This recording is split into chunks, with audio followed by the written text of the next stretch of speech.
My favorite student success stories. My favorite student success stories. My favorite student success stories. I had a student who noticed that her friends were always strapped for cash. They couldn't save their allowances, and they often spent money on unnecessary purchases, like coffee or bagels. She realized that there was a problem with students and youth not having a lot of financial literacy. And so she developed a program at her local Boys and Girls Club that would help teach middle school and high school students about financial literacy. That included topics like investing, saving money, opening a savings account, and other topics that will help equip a student for financial success in the future. In a conversation with this student, we've discussed how she might continue expanding that curriculum. I suggested that she might be able to add a unit on getting a job or on student loans, since that's one of the biggest decisions that a student will make as they approach college. Eventually, the student's curriculum was adopted by not only all of the Boys and Girls Clubs in the state, but has even been adopted by her local middle school and her local school district, and it's now being taught in schools all across the state. This project was important to my student because it brought together her interest in finance and financial literacy with her desire to help others and help others achieve the goals that they set their minds to. In writing about this project, the student has written about her own experiences learning the lessons of financial literacy through trial and error. This has included things like failing to get a job, getting fired, losing money, and rather than having other students go through that same process of failure, she's turned it into a portable set of lessons for others to take from. So I was working with a 10th grader, and she was totally fixed on business. She had no experience, so I kind of supported her and encouraged her to start something at her school. So she started this business club at school. She started some type of store at her school where she was managing a team of people. It really grew into something that I never even would have expected she could do since she had no background in it. But she too ended up getting into her dream school too, USC, and I was impressed. So I had the opportunity to work with a Crimson Access Opportunity student from Texas. She was incredibly impressive. Just her ECL profile, you could see how plugged into the community she was. And academically, a really strong student. UChicago was her dream school, but she was applying to a bunch of Texas schools as well because just thinking about being close to family and also tuition costs, it's really expensive to go to some of these out-of-state schools. So we really worked together on making sure that her ECL, her extracurricular activities, were conveying the impact she had on those different organizations, on those different roles. Also, she was between a couple of majors, so deep diving into the pros and cons of each of those options.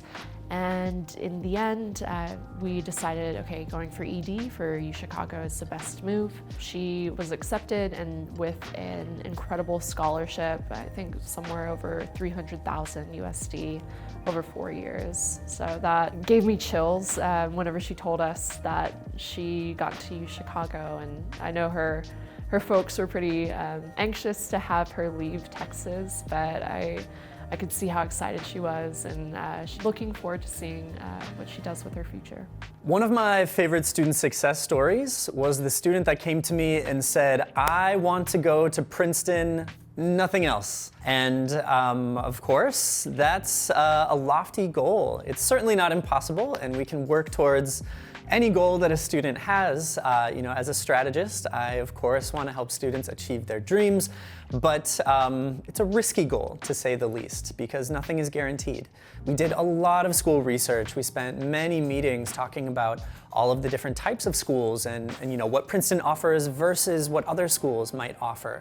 And we also prioritized what was important to him in a university. What did he actually want his university experience to look like? And through this process, we realized that actually a liberal arts college might be a better fit for him. So he ended up ED2ing to a top liberal arts college and was accepted. And what's really rewarding about that process is he didn't apply to a school simply for the name, simply for the prestige. He applied because it ticked all of the boxes of the things that he was looking for in his university experience. And that's what's most important about this whole process, is understanding your priorities and then finding the school that matches all of them. Another student success story is my student who got into MIT. She came to us a stellar student already. She came to us with a lot of things that I would have already recommended to most of my other students. She was doing the AMC series. She was studying for Amy. She had done math pipes for girls at MIT. She had done a ton of things. And the issue for her was she wasn't sure how to get everything on paper into a way that was conducive for her. For her, it was all about packaging is the word that I would use for it. It was all about how do we get all this great stuff in the way that people actually want to buy it. And so plating at a restaurant is very important. I tell people all the time, it's, you know, I'm the Gordon Ramsay of college admissions because we gotta plate it, we gotta get it out. Worked together a lot on that, and eventually she got to a place where she was really happy with all of her essays, her entire application, and she was able to submit it off. You know, we were all obviously, you know, want her to get into the best place, so she was a little bit nervous, and then she ended up getting into MIT, and now we're still waiting to hear back about a few schools. We're really happy with how everything turned out, obviously, but that packaging aspect for a lot of my students who come in strong usually is the biggest issue for them, is how do we make it make sense? My favorite student success story actually happened about 2 years or so ago. I began working with a very, very ambitious student, and she was wrapping up her junior year when we began working together, and she had great extracurriculars, but she didn't have a lot of them. She spent a lot of time on maybe 5 or 6 things, but we just didn't have enough information to fill that activities list out, which is one of my personal goals. I don't like submitting applications unless we have at least 10 activities. So we began working together, and I helped her to quickly identify ways for her to get more involved within her community. And we also got very creative with the way in which we divvied out the activities on the activities list. She also said that she wasn't the best writer, and I quickly found that that was not true. She just was not a very confident writer.